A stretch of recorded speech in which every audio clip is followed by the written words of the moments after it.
మీరుంటే హిందువులో ఉండండి, లేదా ఇప్పుడు ఆ 1915 ఆర్డర్లో కొంత సవరించి బౌద్ధుల్లో సిక్కులకు ఇచ్చారు, మీరు సిక్కులో చేరితే చేరండి, లేదా మీరు బౌద్ధంలో చేరితే చేరండి. 90లో బౌద్ధం కూడా ఎస్సీలో గుర్తించారు. ముందు ఆర్డరు హిందువులకే వర్తించింది దళితుల్లో, తర్వాత అది సిక్కులకు వర్తించింది దళితుల్లో, ఆ తర్వాత బౌద్ధులకు వర్తించింది దళితుల్లో. ఇప్పుడు మీరు ఉంటే మీరు హిందువుల్లో ఉండండి, మారదలుచుకుంటే సిక్కుల్లో పోండి, లేకపోతే బౌద్ధంలో పోండి. కానీ మీరు క్రైస్తవులో పోతే ఎట్లా అనే పద్ధతిలో, మీరు ఇస్లాంలో పోతే ఎట్లా అనే పద్ధతిలో ఆర్డర్ దళితులకు మాత్రమే కండిషన్ పెడుతున్నది, దళితులకు మాత్రమే కండిషన్ పెడుతున్నది. ఇప్పుడు ఈ ప్రెస్ మీట్ నేను ఆంధ్రప్రదేశ్ రాజధాని అమరావతి కేంద్రంగా గుంటూరులో పెడుతున్నా. దళితులకేనా ఈ వివక్షత? ఎవరు మారినా మనకు మంచిదేనా? ఎవరు మారినా వాళ్ళ రైట్స్ ఉంటాయా? ఒక దళితులేనా మారద్దు? ఈ దేశంలో కులం వల్ల, కుల వ్యవస్థ వల్ల అస్పృశ్యతగా మిగిలిపోయింది, అంట్రాన్ వాళ్ళగా మిగిలిపోయింది దళితులే.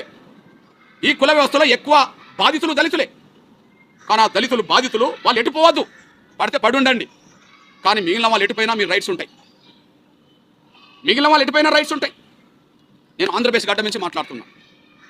ఇది ఆర్డర్ ఉపసంహరించుకోమని చెప్తున్నా, లేదా చట్టాలను తీసేయమని చెప్తున్నా. ఏదో తెలుసండి, ఎందుకు కేంద్రం తలుచుకుంటే చట్టాలను ఉపసంహరించుకోదా? రైతు చట్టాలు తీసుకొచ్చింది మన కేంద్ర ప్రభుత్వమే, రైతు చట్టాలు ఉపసంహరించుకోలేదా? రద్దు చేయాలనుకున్నాం, ఆర్టికల్ 370 రద్దు చేయలేదా? మనం నిర్మించుకోదలుచుకున్నాం రామ మందిరం, మనం నిర్మించుకోలేదా?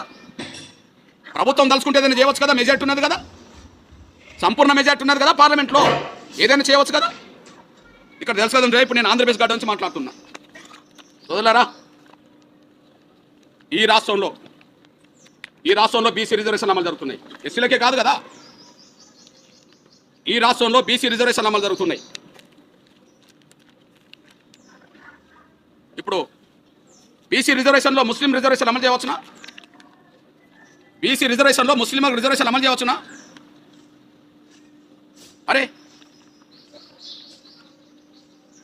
క్రైస్తవ్యంలో, ఇస్లాంలో సమానత్వం ఉన్నది, కులాలు లేవని అంటుండ్రు కదా, మీరు చెప్తుండ్రు కదా. ఇస్లాంలో, క్రైస్తవంలో, ప్రపంచంలో ఎక్కడ కులాలు లేవు. కానీ ఇక్కడికి వచ్చేటప్పుడు కులాలు వర్తిస్తాయి. కుల వ్యవస్థలు కులాలు వర్తించకపోతే ఇది ఆంధ్రప్రదేశ్ బీసీ రిజర్వేషన్ల పట్టిక, ఆంధ్రప్రదేశ్ బీసీ రిజర్వేషన్ల పట్టిక. ఈ బీసీ రిజర్వేషన్లో 33 ఏ గ్రూపులో 33వ పేరు మెహతార్ ముస్లిం. బీసీ రైట్స్ ముస్లింలకు, ఇలా బీసీలందరూ హిందువులే అనుకుందాం, ఇలా బీసీలందరూ